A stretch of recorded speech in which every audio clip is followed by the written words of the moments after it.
Bright Minds, the podcast from the John Adams Institute, is brought to you by the members of the John Adams. Why not become a member yourself, or even better, a patron, and enjoy all the extras and benefits? Find out more at john-adams.nl, john-adams.nl, and click on Become a Member. From Amsterdam, this is Bright Minds, the podcast from the John Adams Institute, a treasure trove of the best and the brightest of American thinking. And this is David Frum, the author, writer for The Atlantic, and former President George W. Bush speechwriter, talking about America's relationship with Russia back in 2020. The Russians are always saying, if we don't get our way, if you say we can't use poison gas, that's it, World War III. And you think, you know what? Russia is a society with an economy the size of Italy, with a military less capable than Israel's. If you just tell them the rules, they're going to have to listen. There are a lot of policy outcomes other than they get to do whatever they want in World War III. David Frum almost sounds like he knew Vladimir Putin was up to something. David Jeffrey Frum is a Canadian-American political commentator who is currently a senior editor at The Atlantic, as well as an MSNBC contributor and author of Trumpocalypse. In Trumpocalypse, Frum digs deep into the causes of America's tragic national fragmentation, and he urges the GOP to rethink its future, saying that no two-party system can remain a democracy unless both parties adhere to democratic values, not just one. His talk at the John Adams is also a testament to how quickly circumstances can change. There was, for example, no way for him to know about the January 6th insurrection or about the Russian invasion of Ukraine at the time of this talk. This is also a testament to how things stay the same, like the fact that even though we know that Trump lost the 2020 election, Trump's voters and the forces that made him politically viable are still with us today. And that is where today's talk starts. In September of 2020, we were in the middle of the corona crisis and just a month and a half from the last presidential election. So this was an online event with David Frum in the U.S. The Amsterdam side of things was hosted by Tim Wagemakers of the Bali, the location for the event. And the other voice is Tracy Metz, the director of the Adams Institute and the editor of this podcast. Tracy took questions from the online viewers. And we start the show with Tim Wagemakers asking Frum about a quote from his most recent book, Trumpocalypse. To contain and reverse the global movement to illiberal authoritarianism, it will be necessary to do more, much more, than eject that movement's mouthpiece president from the Oval Office. Yes. If Donald Trump loses, first, the people who supported him and who they remain, and the weaknesses in the American political system that he exploited, they remain, and the adverse trends in the world economy, they all remain. I mean, we are moving to a world in which many people are losing faith in the ideas of trade and integration. On the European continent, you can see many people becoming impatient with the European project and seeing it as tedious and boring and not the poetry is all with those who would destroy, not with those who want to build and create. And so we are going to, if we get through 2020 on the two sides of the Atlantic together, that the job of restoring partnerships, restoring trading arrangements, making people understand that democracy is exciting and ennobling. And I think one of the things we saw in movements like what we see in movements like the Black Lives Matter movement and the Bernie Sanders movement is they're kind of impatient with meetings. That they think politics is something that happens in the streets. It happens on your feet. It happens to the accompaniment of music. And the idea that no, it happens in a committee room. It happens by raising your hand and speaking in turn, that is politics. When the first book came out, and it was right now we're in a cynical and tired mood in the United States. When the first book came out, we were in a much more energized mood. And so I spoke to a lot of very idealistic young people who at different campuses who would ask me, what could they personally do to make a difference? And my advice to them always was, get involved in something political that seems boring. go to get involved with a group that decides whether or not liquor licenses can go till in your neighborhood can be extended till 2 a.m. or they must stop at midnight. Serve on a jury. Anything where you must work with people who are different from yourself toward a limited goal, and where you develop the habits of political cooperation.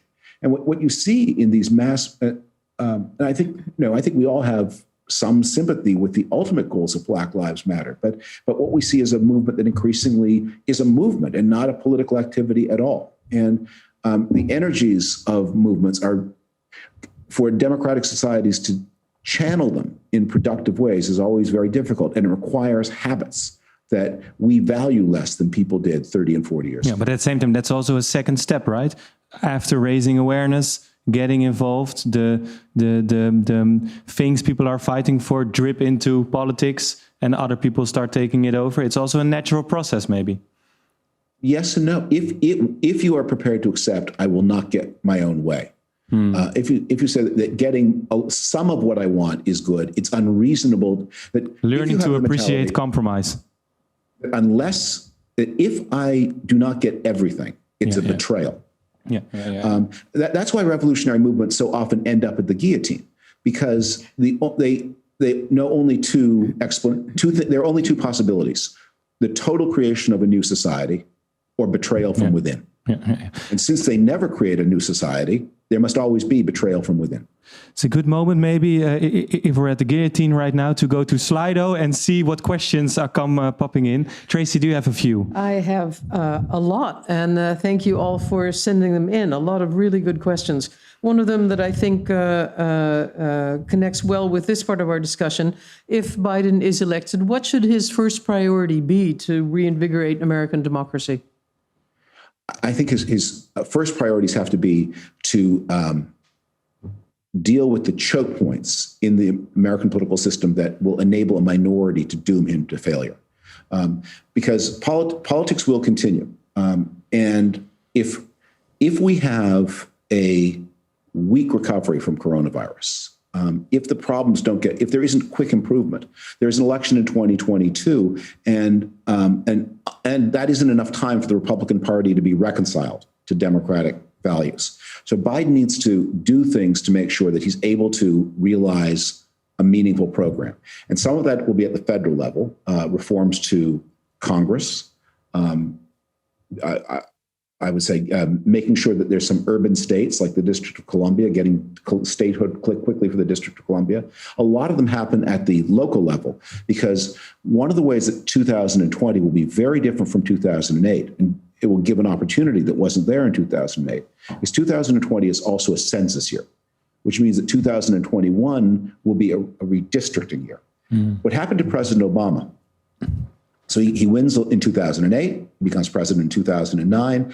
He does not deliver results very quickly. And so he loses seats in 2010, and then the Republicans who gain seats and who achieve at the state level a dominance they have not had since the 1920s, then proceed to rewrite all of the maps in a way that gives them, through the 2010s, massive power at the state level. In the 2018 election, Republicans got about 45% of the vote in the state of Wisconsin, and they got about 65% of the seats. And they owe that success to the maps they drew back in 2011. Democrats are going to have an opportunity, if they win at the state level in 2020, to draw less gerrymandered maps in 2021 and to create a more competitive political system. I say this, I remain a registered Republican, and I look forward to the day I can return to working within my natural political party. But we need the Democrats to be successful in this project, because we need Republicans to be forced to confront. They must be a party of the Democratic center-right. They must seek power by competing for votes, not seek power by preventing people from voting. Tracy, another question? One of the questions that, if I may steal the mic in this case, one of the questions I really wanted to ask you myself, David, was what does it mean to you now to be a Republican in a time when, in the eyes of many, the Republican Party has gone over to the dark side? Well, without being overdramatic about this comparison, I think there have been many moments where a political system emerges from authoritarianism where let me answer it with another question. What does it mean to be on the left in Eastern Germany after the fall of the Berlin Wall? What does it mean to be on the right in Chile after the departure of Pinochet? That is, that you had these authoritarian leaders who hijacked your values for their own purposes. And you have to find some way to rehabilitate your values while repudiating authoritarian methods. Mm-hmm. And it's challenging. I mean, it has been challenging for the German left to especially in the eastern part of Germany to make its peace fully with the German Republic, and it's been challenging for the Chilean right to do the same. I think that's sort of what it means. I mean, I am a believer in markets. I'm a believer in private property. I'm sympathetic to the problems of business enterprise. I want to see generally a smaller state sector rather than a bigger state sector. I want to see. I'm prepared to trade. At any given moment, given the choice between more liberty and more equality, I make the more liberty choice. The things that push you toward the right, as we call it in the modern world, that's where I am. Yeah. But I'm also a small d Democrat, and I'm in that broad sense of the term. I'm forced to confront. I'm someone who believes in the broadest idea of what it means to be a liberal. That is to be in favor of the free competition of ideas and the use of force in politics. Yeah.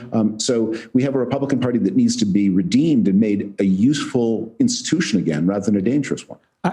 I think that's something we're going to dive into also a bit later. Maybe one more question from Slido. Do you have one? Yes, this connects with what you were just saying, David. One of our audience members asked whether the Republican Party can be salvaged without denouncing the Trump administration.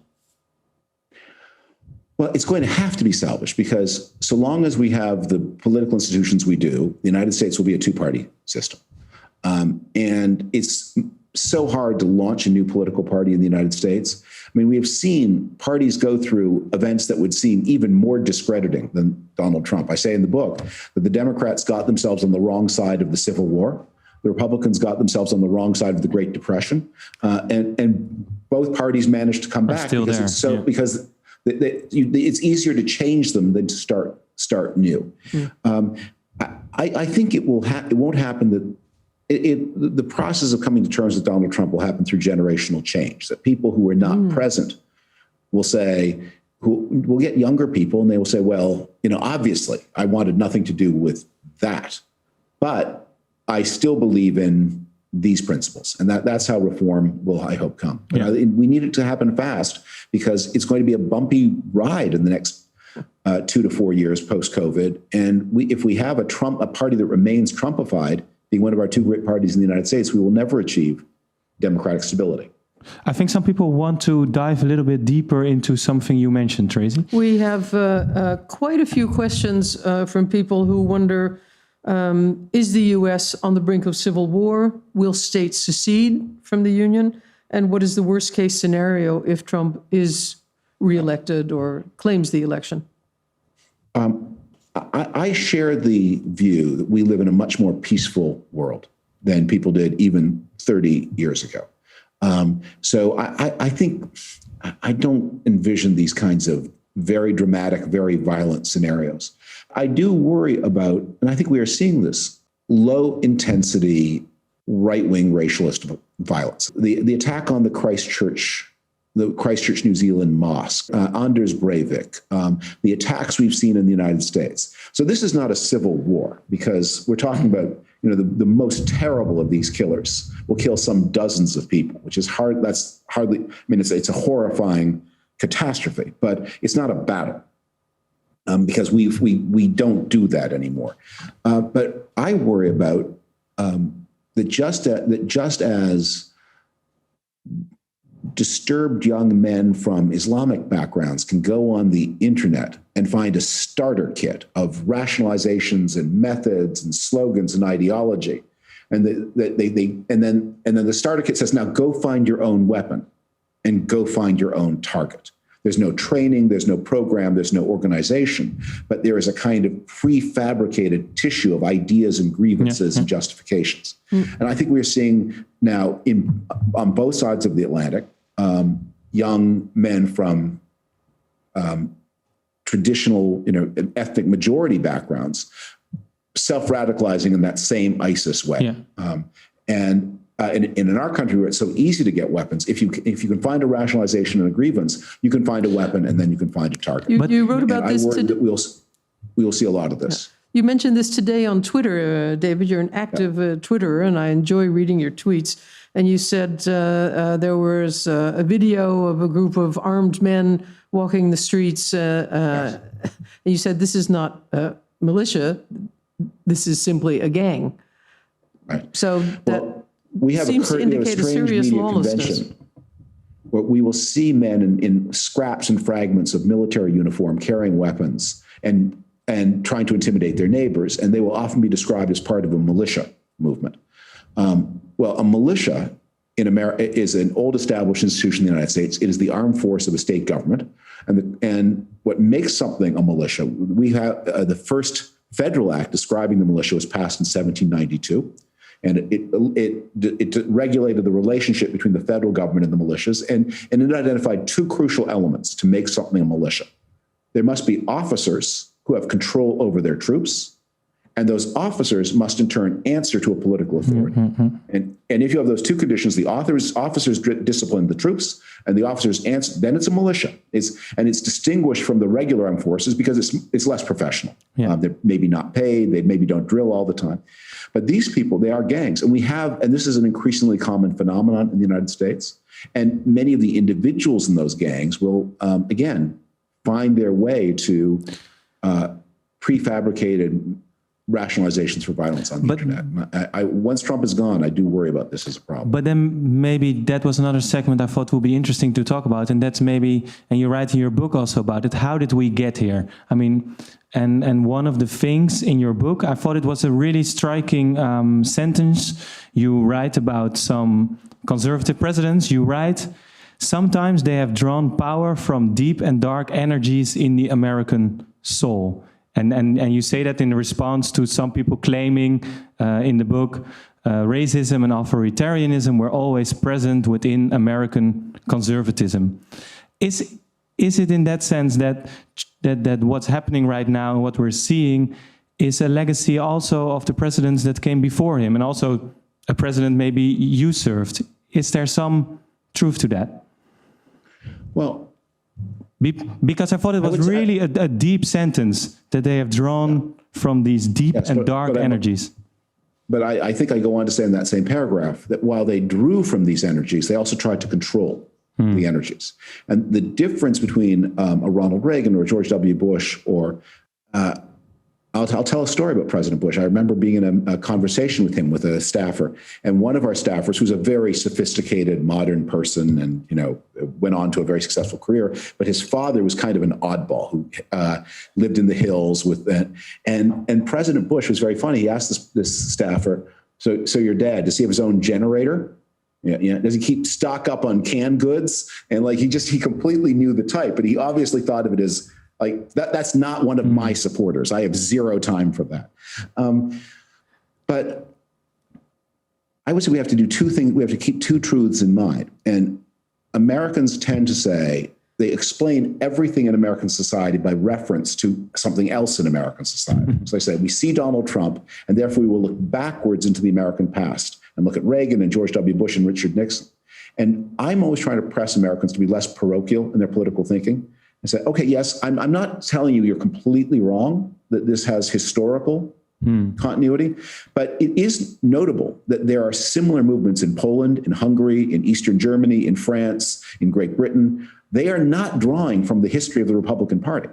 So I encourage you to look across borders and look laterally at the experiences of many different advanced countries whose politics are so similar to one another, and emphasize that more, and the uniqueness of the American experience, emphasize it less. Because I think with these authoritarian nationalist movements, we are all very much in the same boat. Yeah. And I think the solution to these problems is we're all in the same boat too, because it's going to require more international cooperation, both at the basic level of police work. We have to make sure that, the man who shot up the mosque was an Australian-born person who did his weapons training in Europe and then decided to carry out his murder in New Zealand because he found the police there less sophisticated than in Australia.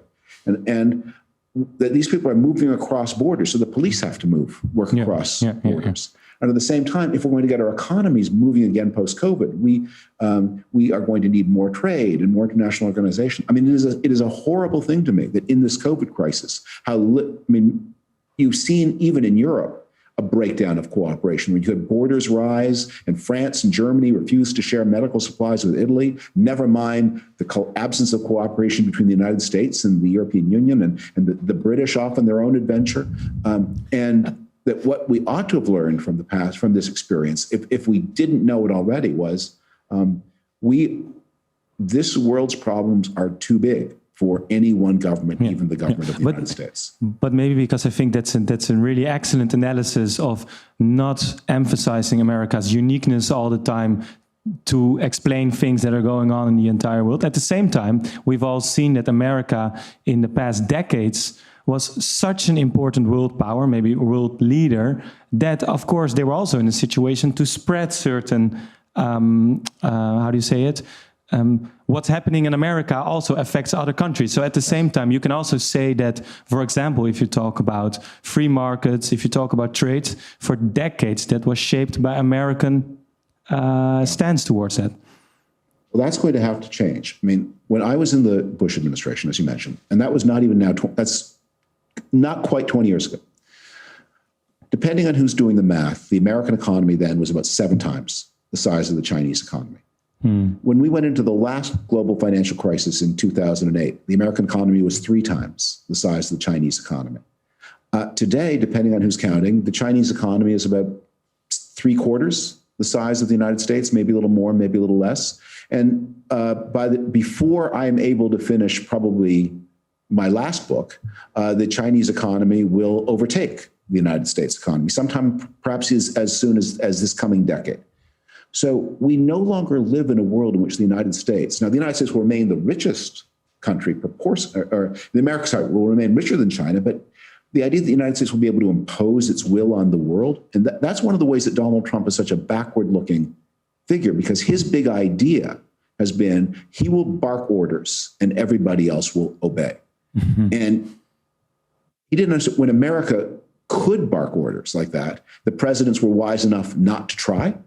Maybe one of the reasons we have Donald Trump is because we are realizing we've lost our power to bark orders. And so we got a barker at exactly the moment when the barker became most obsolete. But that's like the emperor without any clothes on, right? Yeah, I think or maybe like when you said emperor, maybe like the way that as the Roman Empire got weaker, the Roman emperors had ever more elaborate etiquette. When they were all powerful, they were simple people who dressed like anybody else. When as their empire deteriorated, they insisted they would wear these absurd costumes. I just think if we're going to have a world of trade and democratic agreement, we are going to have partnership and alliances, and we're going to need American leadership is going to have to be self-conscious about the need for cooperation in a way that Donald Trump defies. Tracy, are there any other questions? Yes, absolutely. You were addressing the relative strength of the Chinese economy. There have been several questions about the role of Russia in this election. And one of our audience members who sent in a question is worried that Biden, if he wins, will retaliate against Russia and that might start another world war. Can you address the issue of Russia's role in these elections? Russia had, I think, an important and maybe even decisive role in 2016. I think in 2020, they're likely to be less effective. The most important thing that they did in 2016 was to contribute to the deterioration in African-American turnout. The Russians, their most sophisticated propaganda message, or messages aimed at stoking the disillusionment and alienation of younger Black voters, especially younger Black men. The system is rigged. It's all hopeless. You should stay home. And so we saw Black turnout has been rising in every election since the 1960s. obviously, because of the Obama election, that drove a historic spike in black voter turnout, and it reached it reached what everyone thought was a peak in 2008. And then in 2012, it rose even higher than in 2008. That's one of the reasons that Mitt Romney was surprised by the election, that his model was based on, well, 2008, that's a record for black turnout. It can't be any higher than that in 2012. But it turned out President Obama is deteriorating on every other group in the population. You just do the arithmetic. He's not being disrespectful, but you just do the arithmetic. He can't win, except black America turned out in even greater numbers in 2012 than in 2008. In fact, 2012 was the first election in American history where a black person was more likely to come vote than a white person was. So obviously there was going to be some relaxation from that in 2016. But the decline was much bigger than you would. It fell not only it fell back below 2008 levels, and it fell furthest in the Midwest.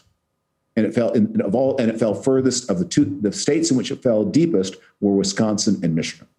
And if black turnout in those two states had been anything like its historic norm, Hillary Clinton would have won Michigan by 1 million votes at least. Yeah. So the Russians were important there. But this point about, look, this is a piece of junk from RT and Sputnik. The Russians are always saying, if we don't get our way, if you say we can't use poison gas, that's it, World War III. You think, you know what? Russia is a society with an economy the size of Italy, with a military less capable than Israel's. If you just tell them the rules, they're going to have to listen. There are a lot of policy outcomes other than they get to do whatever they want in World War III. Yeah. So next question, maybe. Yeah. There have been also several questions about the U.S. election system. Is it possible to finally make the move away from the Electoral College and towards a majority vote? Well, I think we should be doing in the 2020s at the state level some experiments. I mean, there is a project, for example, at some states to experiment with ranked choice voting. I would be interested to see how that comes out. We do have these laboratories of democracy where we need to try things. And one of the advantages of the federal system is you get to experiment with ideas at the state level, see if they produce positive results, and then if they work, adopt those ideas nationally. It's hard to see how you get rid of the Electoral College. That would mean changing the Constitution. Right. But there are ways you can mitigate the Electoral College. For example, electoral votes are distributed according to the total number of congressional seats plus the 2 Senate seats. So California, I think, is 56 votes. Something has got 54. So if we were to make, for example, the House of Representatives bigger, and if we were to say instead of 435 in the House of Representatives, we went to 635, we would right the balance. We would, just by doing that, we would shrink the power of some of the less populated states. And remember, the real evil of the Electoral College is it's bad that it favors the underpopulated states, but the real evil is the way it tends to make to nullify the votes of people who live in states that are politically one-sided. So a state like California, which now votes 2-1 Democratic, neither Republicans nor Democrats put much effort into California, because why should they? Because the outcome is preordained, whereas they put a lot of effort into Florida, which is a big state, but which is a closely divided one. So we need to think about how we make our elections more contested. But the reforms I'm most immediately interested in are making the District of Columbia state to bring a more urban quality into the Senate. You'd probably get 2 senators of color, bang, right away from that, and to make the Senate work more effectively. But expanding the House could go far to weakening the ill effects of the Electoral College. But also you're right to adopt a Modern Voting Rights Act. Yes. Well, so the Voting Rights Act of 1965, which is still in effect, but its most important provision was struck down by the Supreme Court in 2013. And what the Supreme Court did, what they said in 2013 was not crazy, by the way. The Supreme Court said, the Voting Rights Act said, those states and cities that have histories that have pre-1965 histories of racial discrimination, they get special scrutiny from the Department of Justice. What that meant in 2013 was that the state of Hawaii, which had a history of racial privilege in voting, that got special scrutiny. And the state of Wisconsin, which is the worst actor north of the Mason-Dixon line, it didn't get special scrutiny. Yeah. And the Supreme Court said that's irrational. And the Supreme Court, I think, was right about that. So I think a modern Voting Rights Act has to begin by saying the problem with the measures that were struck down in 2013 was they gave special scrutiny according to your behavior in the years before 1965. So a modern Voting Rights Act is one that says we need to look, we are going to need to look at, have some system of review that is not based on history, but is based on current practice. Yeah. To say, are there, are you gerrymandering? Do you consistently make it more difficult to have voting in poorer neighborhoods and minority neighborhoods than a majority? You need some kind of objective tests based in the here and now that would trigger action by the Department of Justice, not the history lesson that was struck down in 2013. Yeah.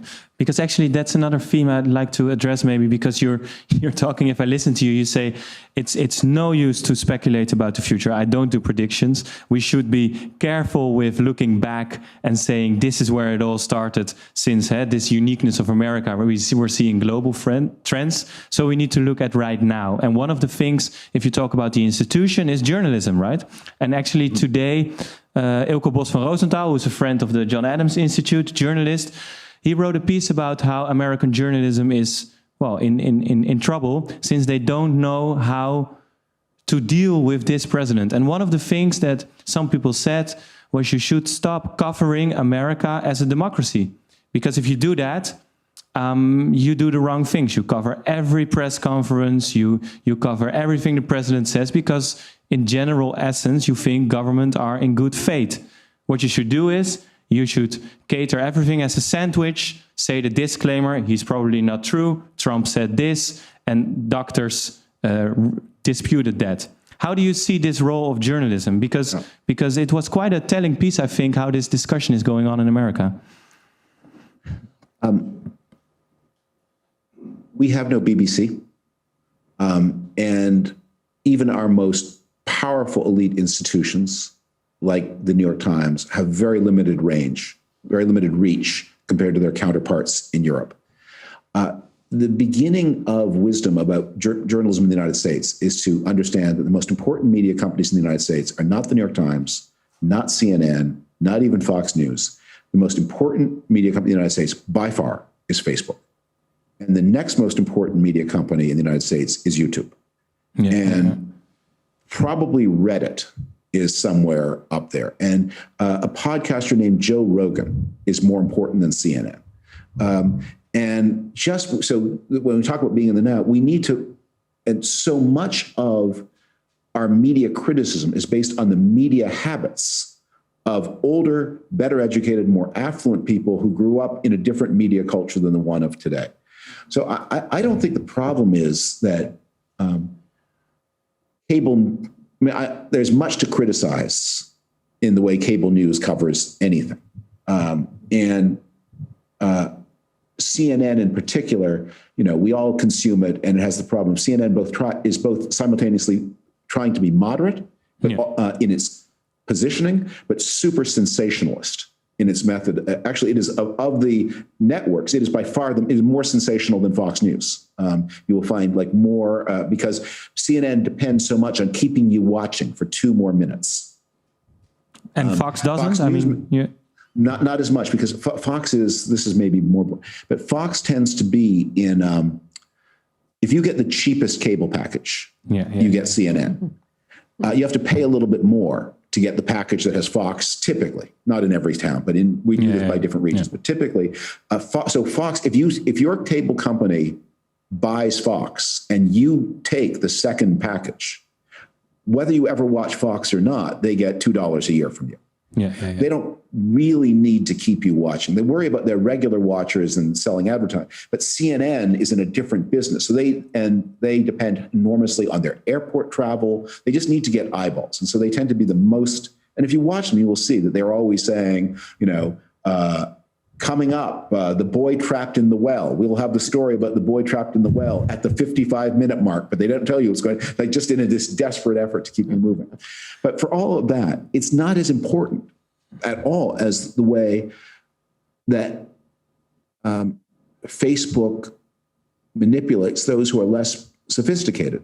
And the fact is that people who are watching cable news are by far the best informed people, by far the most politically mobilized, most attached to the political system. They if they are absorbing, if their cable news package is biased, it's because the consumer wants that bias, understands the bias, is paying money for the bias or given time. Facebook is engaged in a much more, is dealing with people are much more disconnected, and their disinformation. And it's not just political, by the way. The Facebook. If you were to say, what is the single most important consequence of the existence of Facebook? It's the return of measles and other preventable diseases. Because in 1995, if you were an anti-vaxxer, you didn't know anyone who didn't think you were crazy. Whereas in 2020, if you're an anti-vaxxer, you can build a community of people who think you're not crazy. But actually, that's also something you write about in your book, because you get this sort of new, strange, interesting coalitions that sort of break through the boundaries we used to set for ourselves from Democrats, Republicans, left, right. It's a whole different kind of forces that erupt there, right? Well, you see this in the reaction to the pandemic.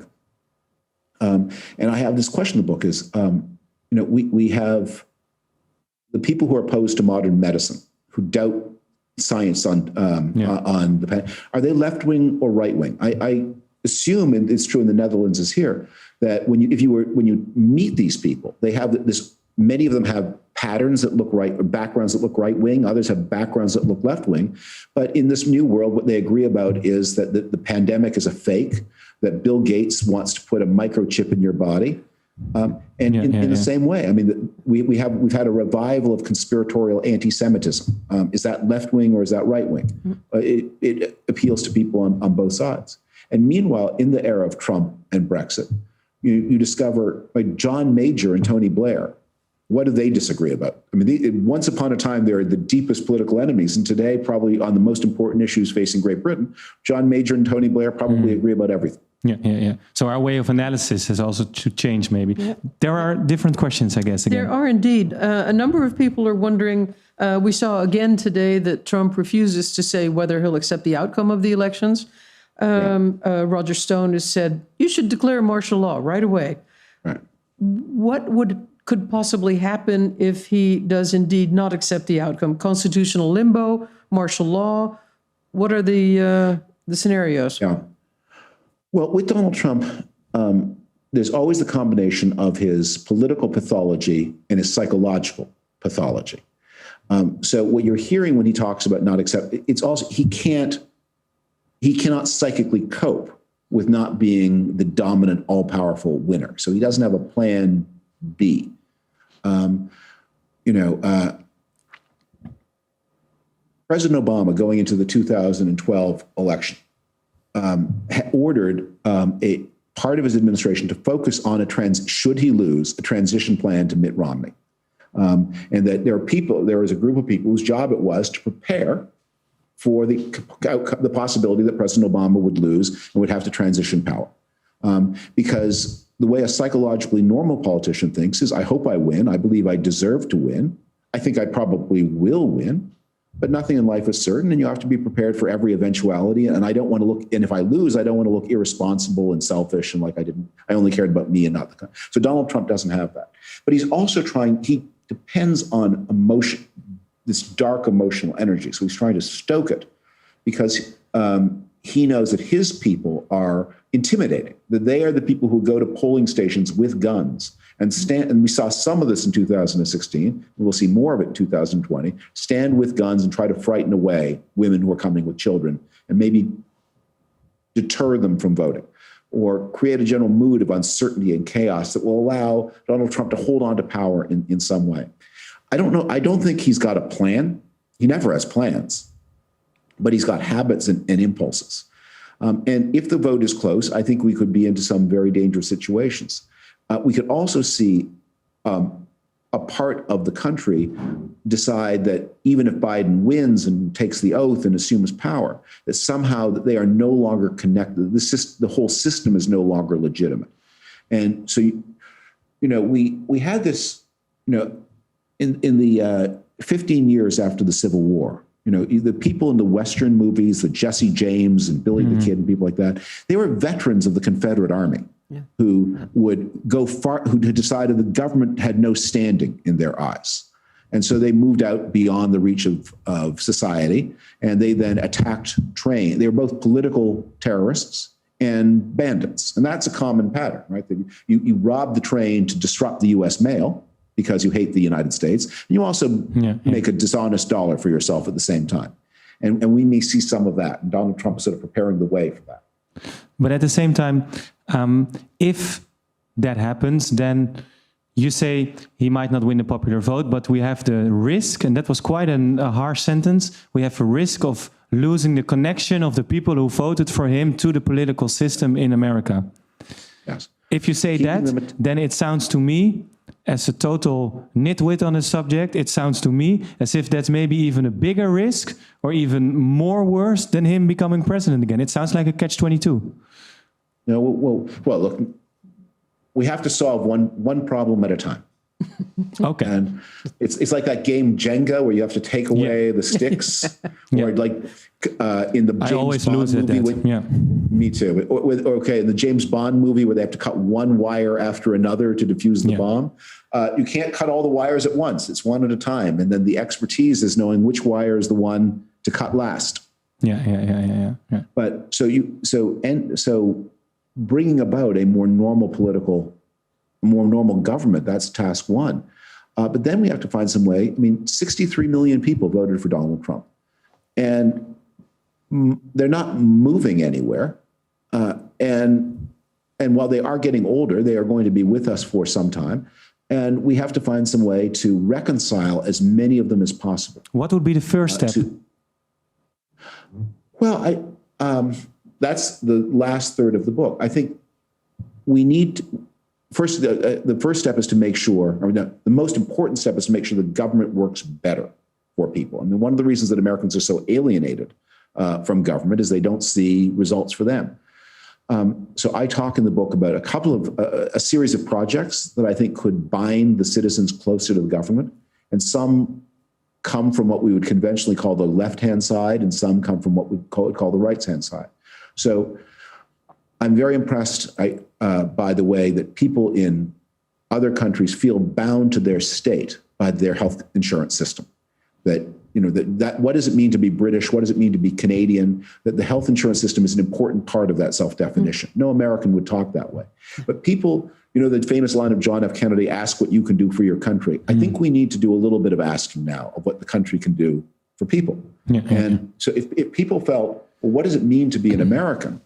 Well, among other things, it means I get this card. That means if I get sick, somebody takes care of me. That's what it means to be British. That's what it means to be Canadian. I think that's what it means to be Dutch.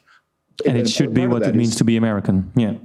I get some concrete material benefits that other people don't get, not because I'm better and they're worse. I don't think Dutch people think they're better because only Dutch people get the benefits of the Dutch health system and Belgians don't. It just means that's what it means to belong to this political community. But at the same time, I think we have to reinforce our political community by having less mass migration. And those two things, that the health provision, more health provision and less immigration go together. But we have to look at a series of things to bind the people more closely to the state and to give them a feeling of ownership and responsibility and protectiveness, and to see the state as something that works for them, not against them. Thank you so much. Thank you. The American author and Atlantic writer David Frum speaking at a special John Adams online event right before the 2020 American election. The hosts were Tim Wagemakers of the Bali Cultural Center and Tracy Metz, the director of the John Adams Institute and the editor of this very podcast.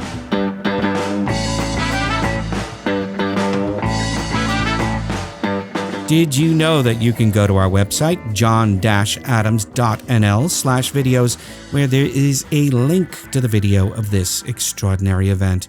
We also have a newsletter you can sign up for, and, as always, a veritable treasure trove of great American thinkers and speakers at john-adams.nl.